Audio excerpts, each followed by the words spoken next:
What it was like to be married to Marilyn Monroe.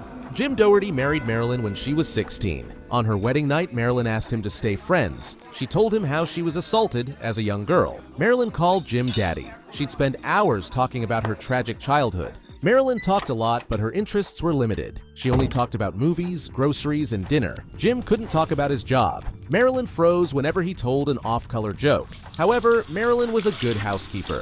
Foster homes taught her the necessity of cleanliness. Her marriage to Jim only lasted for about a year. He escaped to the Merchant Marine. Low in funds, Marilyn turned to modeling jobs. She eventually landed in the movies. Marilyn was always late for work at the studio. She also became careless with cleaning. Books and records were lying all over her apartment. Dirty dishes were found in the sink or on the table. There would be lipstick-covered tissues in her bathroom.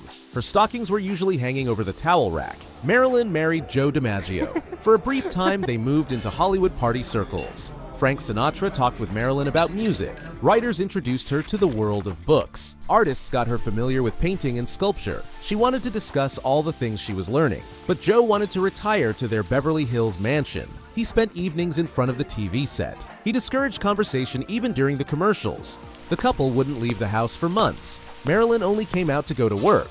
She wouldn't talk about her home life. Eventually, they returned to the coast. Marilyn showed that she could be difficult to live with. Joe didn't like the way she was displayed on the screen. After an argument, they started sleeping in different rooms. They were divorced soon afterward. Marilyn then married playwright Arthur Miller. Miller was 11 years older than his wife. Marilyn has changed tremendously since her first marriage. She no longer monopolizes the conversation. She could listen to Arthur and his friends for hours. When she made a comment, she was always on point. The couple only went out to walk their basset hound, Hugo. Marilyn improved her cooking. She learned Jewish recipes from Arthur's mother. She insisted on helping Arthur pick out his clothes. She also made him keep a schedule at the typewriter. Getting places on time is still a problem for Marilyn, but she was trying to discipline herself. Arthur insisted she didn't need makeup to be beautiful, so Marilyn would often go without it. Her personal neatness improved as well. She has an enormous sense of play and inventiveness. Arthur said she was never dull for him.